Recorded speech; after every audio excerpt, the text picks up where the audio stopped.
Rachel Reeves is under extreme pressure at this moment in time. I mean, the economy is in dire straits, and that is no secret.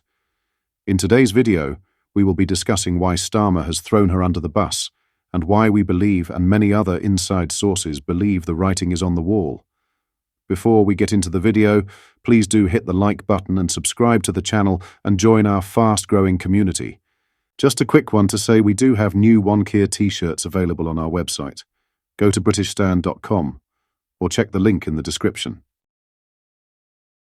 It seems safe to say that by now we all know Keir Starmer quite well. We've figured him out. We've got his number. The man is as transparent as they come when it comes to his pattern of behaviour. When Starmer speaks, you can almost guarantee that what he says is a smokescreen for what he truly means. He's one of the most slippery, two-faced and scheming politicians Britain has seen in a long time. Yet, despite his efforts, he's just not clever enough to keep it hidden. This is the same man who's made a career out of breaking promises and walking back on his word. Let's take a stroll down memory lane, shall we? He assured pensioners relying on winter fuel allowances that they were safe with Labour under his watch. What did he do once in power? He stripped it from them. He stood side by side with the WASPy women, campaigning for justice over their stolen pensions. And then? He turned his back on them. He looked voters square in the eyes and promised that Labour would not raise taxes. Fast forward, and here we are, higher taxes under his government. Now, the latest casualty in Starmer's political chess game is none other than his supposed ally, Rachel Reeves. She's his number 3, just behind Angela Rayner, whose fiery reputation as Deputy Prime Minister precedes her. Rachel, however, is the Chancellor of the Exchequer, the woman tasked with managing the nation's finances. Downing Street recently announced that Rachel Reeves will remain Chancellor until the next general election. On the surface, that might sound like a vote of confidence, but knowing Keir Starmer as we do, it's practically a death sentence for her political career. The writing is on the wall. He's getting ready to throw her under the proverbial bus. She'll be scapegoated for everything that goes wrong, and Starmer will use her downfall to save himself. Let's face it, she's given him plenty of ammunition. From allegations of CV fraud and her debunked claims of being a chess champion to having her credit card suspended, this is the person overseeing the nation's finances. On top of that, she misled the public about a so-called £22 billion black hole in the budget, something Labour still hasn't provided evidence for. And let's not forget the plagiarism allegations surrounding her book. Starmer doesn't need much more of an excuse. When he finally pushes her out, it'll be spun as a necessary move for the good of the party. Remember what happened with Kwasi Kwarteng under Liz Truss. His ill-fated budget helped sink her premiership, lasting just 49 days. Perhaps history will repeat itself, and Rachel Reeves's budgetary decisions will drag Starmer down with her. One can only hope. Starmer's announcement that Reeves is doing a fantastic job and has his full confidence is, of course, the kiss of death. The louder the praise, the closer she is to being shown the door. It's classic Starmer, calculated and self-serving. And while this drama unfolds, it conveniently distracts from the endless scandals plaguing Labour. From party officials being convicted of wrongdoing to councillors embroiled in controversies, it's clear that Starmer's team is doing damage control on multiple fronts. So, there you have it. Let me know your thoughts in the comments. Is Rachel Reeves's political career about to end in flames?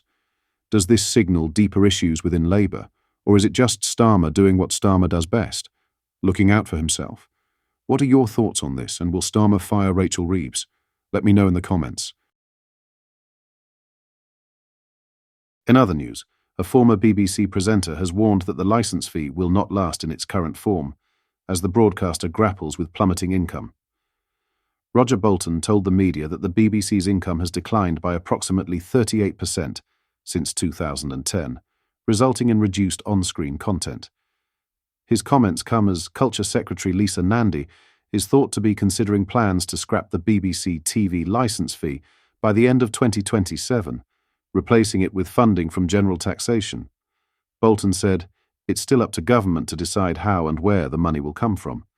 So I think there are a lot of people who are attracted by the idea of being able to tell the BBC not to spend as much on their presenters and so on, but when you work it out, I don't think it's worked out properly." The fundamental problem is that the BBC's income has gone down about 38% since 2010. This is why you see much less on screen. The number of people who don't want to pay the license fee has also gone up because there's so much increasing. It's a double squeeze.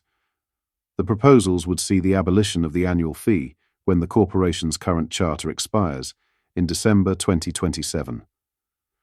Whitehall sources suggested Nandi has concluded the license fee must go, though final decisions have not yet been reached. Lisa does not believe that the license fee is financially sustainable, one source told the Sunday Times. The Culture Secretary and BBC Director General Tim Davie are said to have held initial talks about the broadcaster's future in December. The annual TV licence fee is set to increase by £5 to £174.50 this April.